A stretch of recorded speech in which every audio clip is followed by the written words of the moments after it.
bonjour et bienvenue dans la méditation de la parole de Dieu de ce vendredi 17 septembre 2021.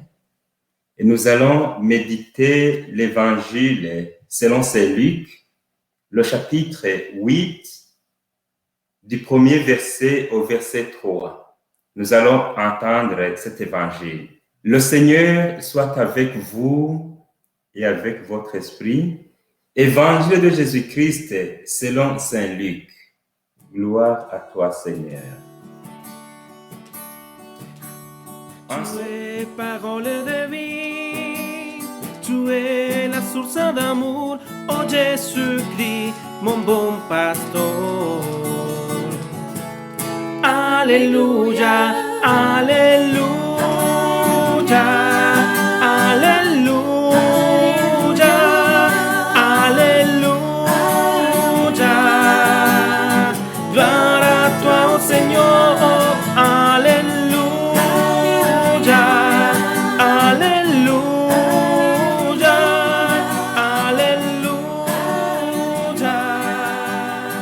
Gloire à toi, oh Seigneur. En ce temps-là, il arriva que Jésus passa à travers villes et villages, proclamait et annonçait la bonne nouvelle du règne de Dieu. Les 12 l'accompagnaient, ainsi que des femmes qui avaient été guéries de maladies et d'esprits mauvais. Marie, appelée Madeleine, de laquelle était sorti 7 démons, Jeanne, femme de Cousa, intendant d'Hérode, Suzanne et beaucoup d'autres qui l'observaient en prenant sur leurs ressources. Acclamons la parole de Dieu. Louange à toi, Seigneur Jésus. Tu es le chemin de la vie, tu es la source d'amour, oh Jésus-Christ, mon bon pasteur. Alléluia, alléluia, alléluia, alléluia. Gloire à toi, oh Seigneur, alléluia, alléluia, alléluia. Gloire à toi, oh Seigneur. L'évangile d'aujourd'hui nous parle de Jésus qui passe à travers villes et villages pour proclamer et annoncer la bonne nouvelle du règne de Dieu. Il le faisait en présence de 12 apôtres ainsi que des femmes qui avaient été guéries de maladies et d'esprits mauvais. On donne même les noms de ces femmes. Alors aujourd'hui, je vais faire cette méditation en revenant sur quelques points de cet évangile. Premièrement, la mission de Jésus hier, aujourd'hui et demain, c'est d'annoncer l'évangile, c'est-à-dire la bonne nouvelle du règne de Dieu. Jésus ne voulait pas et ne veut pas laisser les gens dans l'ignorance. Ce que Jésus proclame, c'est quelque chose de bon. Il voulait et il veut sauver toute l'humanité, lui donner la vie et la vie éternelle, lui donner la liberté en tant qu'enfant de Dieu. C'est aussi notre mission en tant que fidèles du Christ. Deuxièmement, l'annonce de cet évangile se faisait en présence des 12 disciples. Il leur donnait une formation. Pour annoncer Jésus et son évangile, il faut une formation pour le connaître. Il faut se laisser former par lui-même. Troisièmement, il était aussi avec des femmes. Luc, il est le seul à mentionner avec leur nom les femmes qui accompagnaient Jésus au cours de ses voyages. Ces femmes sont Marie, qu'on appelait Madeleine, de laquelle étaient sortis 7 démons, Il y a Jeanne, la femme de Cusa, intendant d'Hérode. Il y a aussi Suzanne et beaucoup d'autres. Et ces femmes, en plus d'accompagner Jésus et ses disciples, ils les servaient en prenant sur leurs ressources.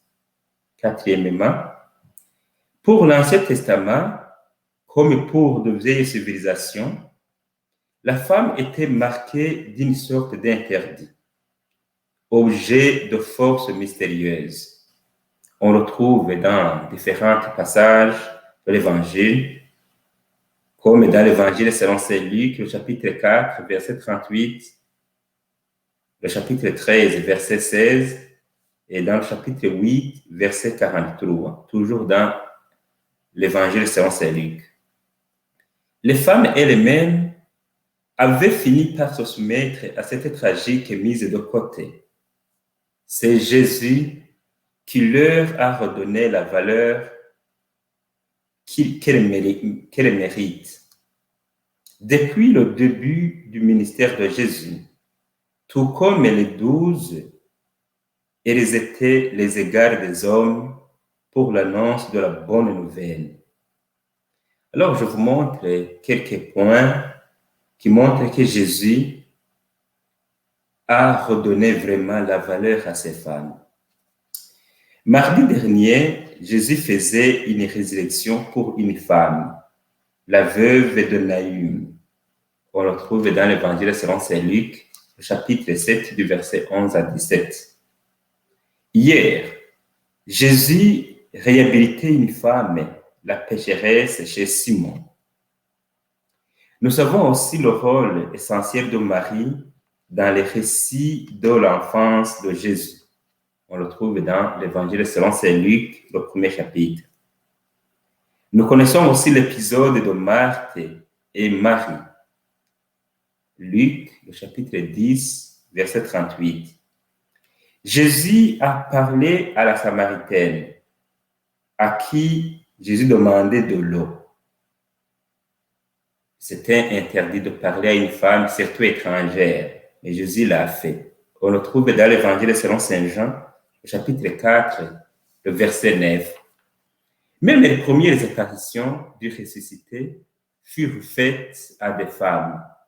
On le trouve dans l'Évangile selon saint Luc, le chapitre 24, verset 10. Jésus donc libère totalement la femme. Dans son esprit et dans ses attitudes concrètes, il n'y a aucune différence entre l'homme et la femme.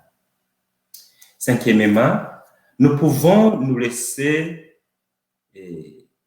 enseigner par cet esprit de reconnaissance de ces femmes. Ce sont des femmes qui avaient été guéries par Jésus de maladies et d'esprits mauvais.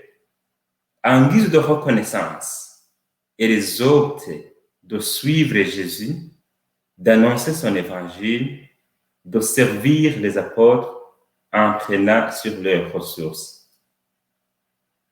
Est-ce que nous nous souvenons de remercier le Seigneur en lui rendant grâce pour le bien qu'il fait pour nous? La meilleure façon d'être reconnaissant, c'est d'observer sa loi, la loi du Seigneur. En aimant Dieu de tout notre cœur et de tout notre esprit, en nous aimant les uns les autres comme Dieu nous a aimés, en aimant le prochain comme nous-mêmes.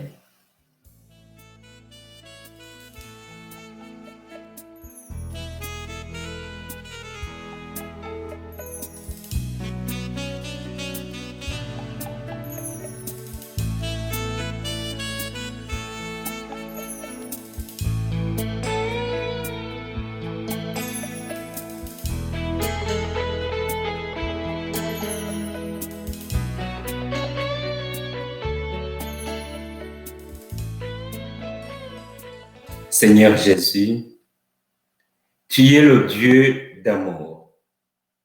Tu es le Dieu juste, le Dieu de miséricorde. Aide-nous à éviter toutes sortes d'injustices dans notre monde. Amen. Le Seigneur soit avec vous et avec votre esprit. Que le Dieu Tout-Puissant et miséricordieux vous bénisse. Le Père, le Fils et le Saint-Esprit. Amen. Bonne journée.